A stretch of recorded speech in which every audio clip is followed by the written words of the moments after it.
Assalamualaikum warahmatullahi wabarakatuh. Nama saya Yusri Hendra Maulana, saya dari kelas Informatika A.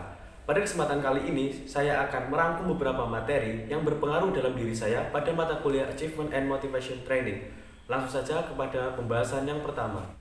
Materi yang pertama yaitu tentang teori penerapan tujuan atau goal setting theory.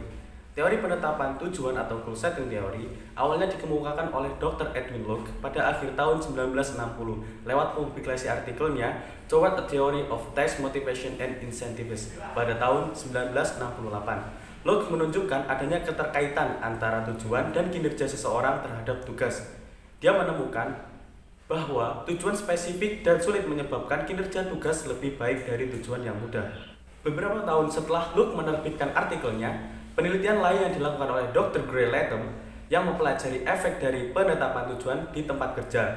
Penelitiannya mendukung persis apa yang telah dikemukakan oleh Locke mengenai hubungan tak terpisahkan antara penetapan tujuan dan kinerja. Teori ini membuat saya sadar bahwa punya tujuan hidup memanglah merupakan suatu yang penting untuk kita miliki. Jika kita memiliki tujuan hidup, manfaatnya kita bisa rasakan sendiri. Ketika saya memplanning suatu tujuan, saya tahu harus kemana dan apa yang harus saya lakukan. Dan saya lebih bisa memanfaatkan waktu dengan sebaik-baiknya untuk mewujudkan tujuan tersebut. Dan saya merasa hidup ini lebih bermakna. Dan materi berikutnya yang berpengaruh dalam hidup saya adalah tentang 10 kesalahpahaman tentang kesuksesan. Di antaranya, di situ disebutkan bahwa orang-orang yang sukses tidak melakukan kesalahan. Hal ini tidak selamanya benar. Padahal, orang-orang sukses itu justru melakukan kesalahan sebagaimana kita semua pernah melakukan.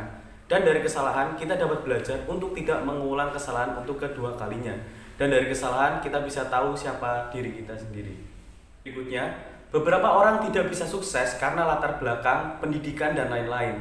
Padahal, setiap orang dapat meraih keberhasilan. Ini hanya bagaimana mereka menginginkannya, kemudian melakukan sesuatu untuk mencapainya.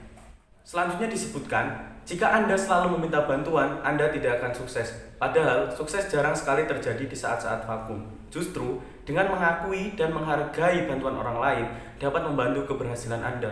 Dan sesungguhnya, ada banyak sekali orang semacam itu. Dan ini menyadarkan saya betapa pentingnya bersosialisasi dan menambah koneksi. Materi selanjutnya yaitu tentang mental blocking dan cara mengatasinya. Mental blocking sendiri menurut Joy P. Laibla adalah penekanan atau pengekangan terhadap kenangan atau ingatan dalam diri seseorang.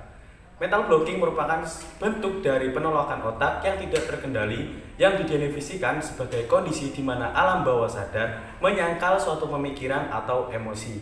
Kondisi tersebut merupakan hambatan psikologis di dalam tubuh seseorang yang menghalangi tercapainya suatu tujuan. Di situ disebutkan juga bagaimana cara untuk mengatasi mental blocking. Salah satu cara yang saya terapkan adalah free writer. Free writer sendiri adalah salah satu cara yang tepat untuk mengatasi mental block. Biasanya teknik ini digunakan oleh penulis prosa untuk bertukar pikiran tentang poin plot baru dan menghidupkan kembali proses berpikir.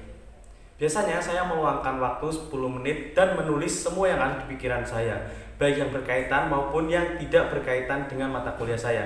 Ini sangat membantu untuk memunculkan beberapa ide-ide dan gagasan yang tersimpan di kepala saya. Teori berikutnya yaitu tentang teori penguatan atau reinforcement theory. Teori penguatan atau reinforcement theory of motivation dikemukakan oleh B. Skinner pada tahun 1904 sampai 1990 bersama rekan-rekannya. Pandangan mereka menyatakan bahwa perilaku individu merupakan fungsi dari konsekuensi-konsekuensinya, rangsangan, respon, konsekuensi. Teori ini didasarkan atas semacam hukum pengaruh di mana tingkah laku dengan konsekuensi positif cenderung untuk diulang, sementara tingkah laku dengan konsekuensi negatif cenderung untuk tidak diulang. Teori ini berfokus sepenuhnya pada apa yang terjadi pada seseorang individu ketika ia bertindak. Teori ini adalah alat yang kuat untuk menganalisis mekanisme pengendalian untuk perilaku individu, namun tidak fokus pada penyebab perilaku individu.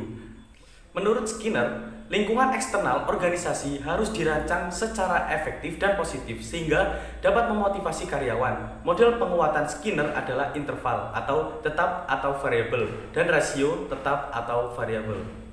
Teori penguatan ini sangat berpengaruh terutama untuk meningkatkan motivasi belajar saya. Materi selanjutnya yaitu tentang teknik mempertahankan motivasi. Di situ disebutkan perjelas jalan yang akan ditempuh. Hidup Anda adalah kendali Anda sepenuhnya. Itulah yang memupuk motivasi diri Anda. Ini menggambarkan versi terbaik dari diri Anda dan juga mewakili impian, inspirasi, dan niat baik Anda. Ini membuat saya fokus dengan pilihan yang saya buat, tidak goyah dengan tekanan atau pengaruh yang diberikan orang lain, dan lebih memperjelas jalan saya untuk melakukannya dengan tepat. Mungkin cukup itu rangkuman materi dari saya. Kurang lebihnya mohon maaf. Wabillahi taufiq wal hidayah. Wassalamualaikum warahmatullahi wabarakatuh.